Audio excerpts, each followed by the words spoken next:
पूज्यनीय सभामंडप, पूज्यनीय रंगमंच, या ठिकाणी सर्व जमलेले माझे रसिक बांधव आणि या कार्यक्रमाचे आयोजक या खळगमतीच्या माध्यमातून या मंडळाच्या निमित्ताने आपल्या वाकोडी या गावामध्ये आणि कोटे साहेबांच्या मंचकावरती जवळजवळ 25 वर्ष झालं याच ठिकाणी मी याच मंचावर ही कला उगत केली।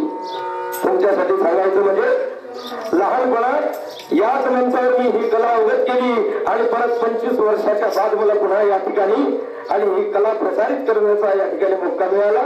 त्याबद्दल मी आयोजकांचे अभिनंदन करतो। आणि मी माझा अल्पसा परिचय शाहिरी यादवराव, साथी गौरीशंकर आणि समस्त माझं कलंगीचं मंडळ आणि आमच्या साथीला लाभलेले अख्ख्या विदर्भामध्ये नामवंत ख्यातवंत शाहीर श्यामबाबू साथी अरुण आणि सुभान भारती, मुक्काम पोस्ट कन्हाळगाव, तालुका जिल्हा भंडारा। तर मित्रांनो, हा या ठिकाणी खडा दुय्यम तमाशाचा आणि प्रोग्राम आयोजित करण्यात आलेला आहे। आपण सर्व मित्रमंडळी, आपण सर्व रसिक बांधव हा कार्यक्रम गोड करून घ्याल, कारण आम्ही फार नावाजलेले नाही। मी फार नावाजलेला शाहीर नाही, मी या खेड्यातलाच एक शाहीर आहे। माझी कला या ठिकाणी आणि प्रसारित करण्याचा मला जो मौका मिळाला त्याबद्दल पुढे एकदा मी अभिनंदन करतो आणि पुढील कार्यक्रमाला सुरुवात।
पाहता मुळीचे आणि सुख संवाद चालती भिन्नत्वाचे रंग रंगनी आणावया हो।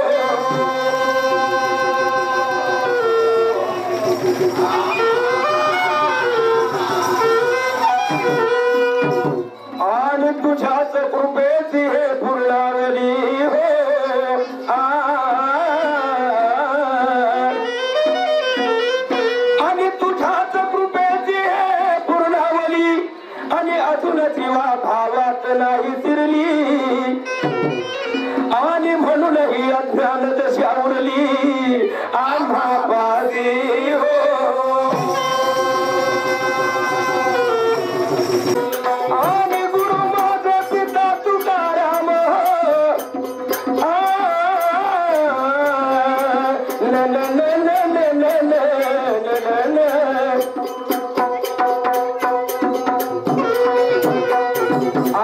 गुरु माझे पिता तुकाराम आणि दास यादव गौरी शंकर करती गायन डफावर डोले तले निशान गावा पोळी माझ्या रामा रामा माझ्या रामा रामा माझ्या रामान हो हो हो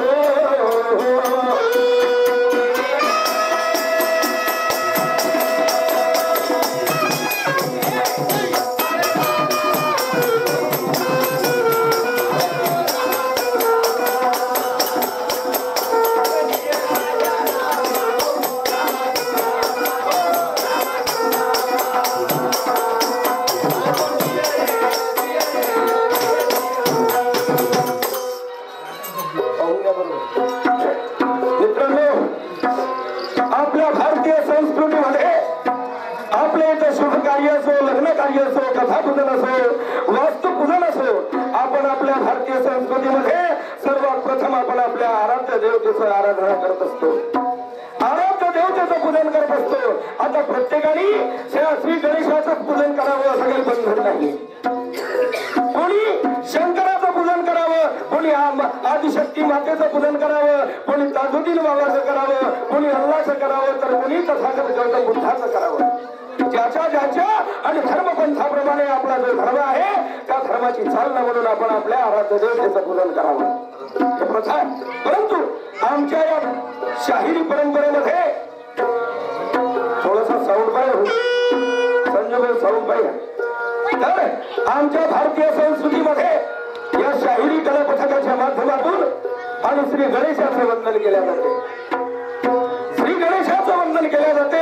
आणि म्हणून आम्ही या ठिकाणी श्री गणेशाचं वंदन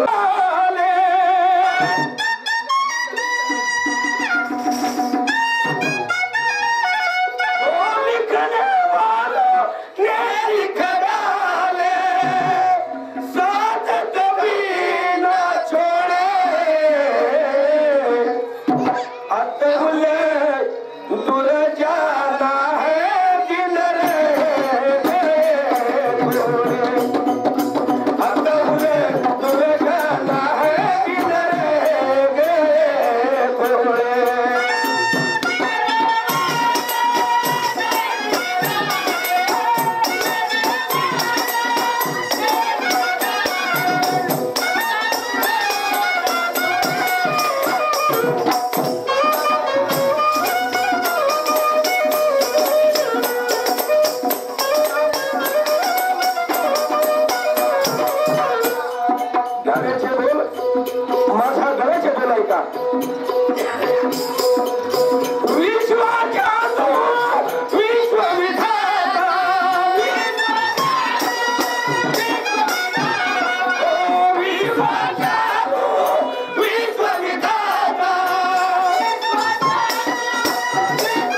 देहाच्या पलीकडे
चौरंग केला आणि शुद्ध सत्व गुणी वस्त्र द्यायला त्याच्यावरती ओंकार स्वरूपी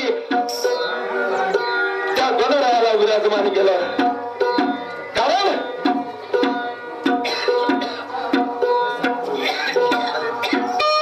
गणेशची देवता हे गणराय आहे म्हणून त्या गणरायाला विराजमान केल्याच्या नंतर लावून चंदन प्रेमा मोठ्या आदर आणि मोठ्या प्रेमाने त्याला चंदनाचे बोट लावलेले आहे. लावणी चंदन प्रेमा आणि तन मन वाही गोचरी तुला दीगनाच्या तुलना तन मन वाही गोचरी तुला दीगनाच्या तुलना.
चार वाणीचे स्तंभ रोविले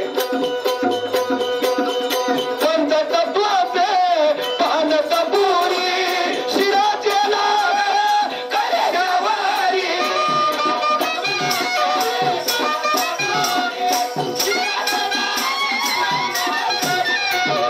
पंचतत्वाचे पान कपुरी कपुरी करे गवारी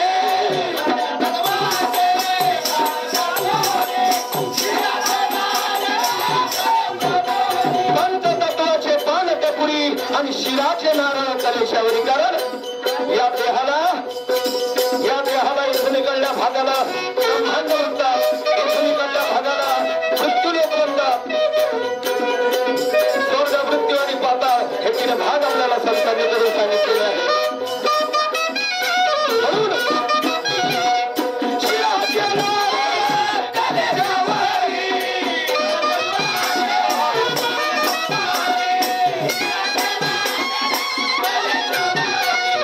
पंचतत्वाचे पान कपुरी आणि शिराचे नारळ त्या कलेशावरी पण पूजा पूर्ण झालेली नाही कारण त्या कलेशाच्या भोवती त्या चौरंगाच्या भोवती रांगोळी टाकायची राहिली आणि रांगोळी टाकली की तो कलेत सगळा अशी माझ्या गणाची कल्पना म्हणून षडचक्राचे षटरांगोळीच्या पुन्हा अजी तन मन हो तन मन वाही तो चरणी तुला दिगराजा तुला तन मन वाही तो चरणी तुला दिगराजा तुला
विराजमान केलं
ज्योतीच्या प्रकाशे पाहिन तुझे पाय आणि फुलामध्ये काय आहे माझ्या हाताने धरलेला डोळ्याने पाहावेला तुझ्याची अवस्था आहे अशा गणरायाला मी वंदन करतो तीन गुणाही करून यावा चैतन्यादी लावून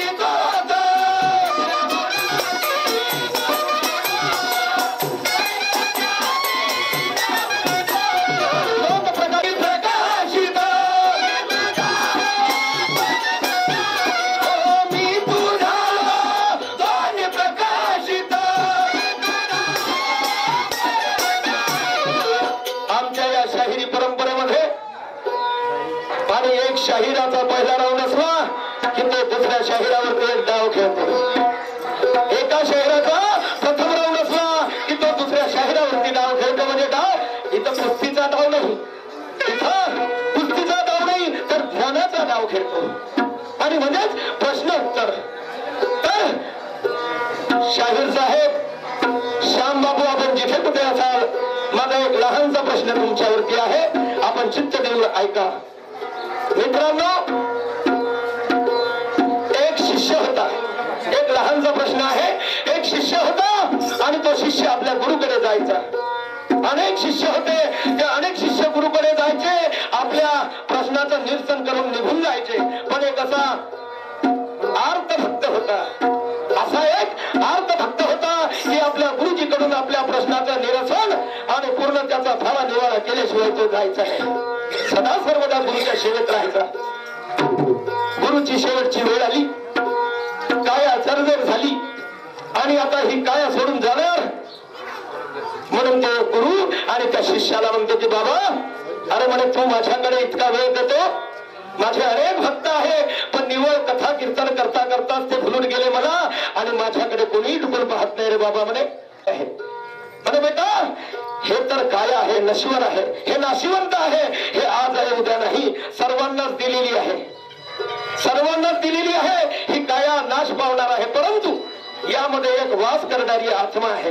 आत्मा ना मरती है और ना पैदा होती है. शाहीर साहेब, मी कथा विस्ताराने सांगत आहोत. तर आत्मा ना मरती है और ना पैदा होती है असं गीतेमध्ये सांगतात. परंतु या आत्म्याला दुःख आहे. आत्म्याला आणि दुःख आहे, कारण आपल्याला एखाद्या ठिकाणी काटा जर रुजला, तर एखाद्या माणसाने आपल्यावर आघात करण्याचा प्रयत्न केला तर आपण दुसऱ्याला सांगतो, काय त्या कोयटे साहेबांनी माझ्यावर असा आघात केला, माझी आत्मा तलमलून गेली म्हणतो. सांगतो ना असं, माझी आणि आत्मा तलमलून गेली. म्हणजेच आत्म्याला काहीतरी आणि चेतना आहे, चैतन्य आहे. आणि म्हणून ते सांगतो की बाबा म्हणे माझी आत्मा अशुद्ध झालेली आहे. श्याम बाबू, त्या दिवसचा डाव अजूनही तुम्ही पूर्ण केला नाही. माझी उधारी तुमच्यावरती आहे, लक्षात ठेवा. माझी हे उधारी आणि तुमच्यावरती आहे. त्या दिवशी तुम्ही माझी उधारी फेडली नाही, म्हणून तुम्हाला पुन्हा तोच प्रश्न या ठिकाणी मी करतो. तर म्हणे माझी आत्मा अशुद्ध आहे. या आत्मशुद्धीच्या 9 जळ्या, आत्मशुद्धीच्या आणि 9 जळे मिळते. त्या 9 जळ्या शोधून आण. आणि या 9 जळ्याचं प्रमाण काय, एका एका जळीचं प्रमाण काय, त्या प्रमाणामध्ये घ्यायची कशी, किती मात्रेमध्ये घ्यायची आणि त्याच्यावर पथ्यपंथी पाळायची. प्रश्न एवढाच आहे. आत्मशुद्धीच्या 9 जळ्याचे नाव, त्याच्या मात्रा किती आणि ते घ्यायची किती आणि त्याच्यावर पथ्य पाळायची किती, हा माझा तुमच्यावरती प्रश्न आहे. पुढे मी काय म्हणतो ते ऐका.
शेती गेली, एका पाण्याने आणि शेती गेली. कापूस थोडासा पिकला, असं वाटलं कापसाला भाव मिळेल, पण मागच्या वर्षी कापसाला भाव मिळाला नाही, म्हणून आमच्या शेत्यात तोट्यात आल्या. या वर्षी निवडणुका आहे म्हटलं, लोकसभेच्या निवडणुका झाल्या, विधानसभेच्या निवडणुका झाल्या आणि निवडणुका झाल्या म्हणजे आमच्या कापसाला आणि 5,000च्या वरचा भाव मिळायला सर्वांना अपेक्षा होती. शेतीमालाला भाव मिळेल सर्वांना अपेक्षा होती, पण निवडणुका झाल्या, सर्व झालं, पण आमच्या कापसाला आणि 4,000 रुपयाच्या वरच कोणी विचारून राहिलं नाही. किती मेहनत करतो, लहानशा मुलासारखं आपण त्याला पाळतो, लहानाचा मोठा करतो अशा प्रमाणे आणि त्या कापसाची जतन करतो. मित्रांनो, दिवाळीचं पर्व गेलं, दिवाळी आली पण घरी वात आहे पण तेल नाही. घरी वात आली पण तेल नाही आलं, कारण तेल म्हणजे घरी कापूस आला पण कापसाला भाव मिळाला नाही म्हणून विकलाच नाही तर पैसा येईल कुठून, पैसा आला नाही तर मग तेल येईल कुठून. तर मित्रांनो अशी परिस्थिती आहे. हरकत नाही, यावर्षी घरी लग्न कार्य झालं, थोडं त्यामध्ये काम आलं, घराचं काम झालं आणि म्हटलं बँकेला चक्रा मारून राहिलो, काहीतरी बँकेतून मिळेल म्हटलं. पण आमचे मागच्या वेळेचे पैसे डिपॉझिट आहे, आमच्या परिसरातले साहेब निवडून आले, आता तरी पैसे भेटत म्हटलं. ते जिल्हा बँकेतले पैसे अजून भेटले नाही. मोठी फजिती आहे मित्र हो. हरकत नाही, 8 दिवस झाले घराच्या बाहेर हो आणि 8 दिवसाच्या नंतर आता घरी आलो. अर्धा तास झाला, घरच्या बाईला पाहिलं की आपल्या घरचा माणूस येता बरोबर घरातून धावत द्यायची. पण झालं काय, होऊ शकते आपल्या हातची चूक आहे. आपण न सांगता घराच्या बाहेर गेलो आणि तिलाही आपला राग आला असेल. हरकत नाही, शेवटी आपण माणूस आहोत. आपण आपला प्रपंच आपल्या हाताने सुधारला पाहिजे, आवाज मारला पाहिजे. काय म्हणते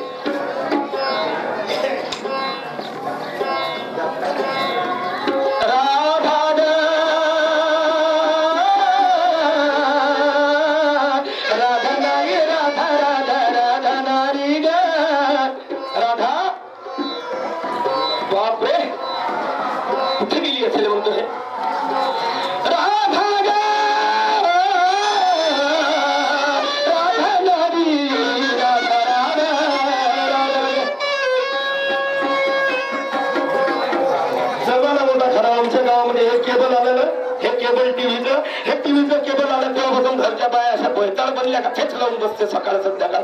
म्हणून बदनाम होई बस थेच घ्या चांगले लोक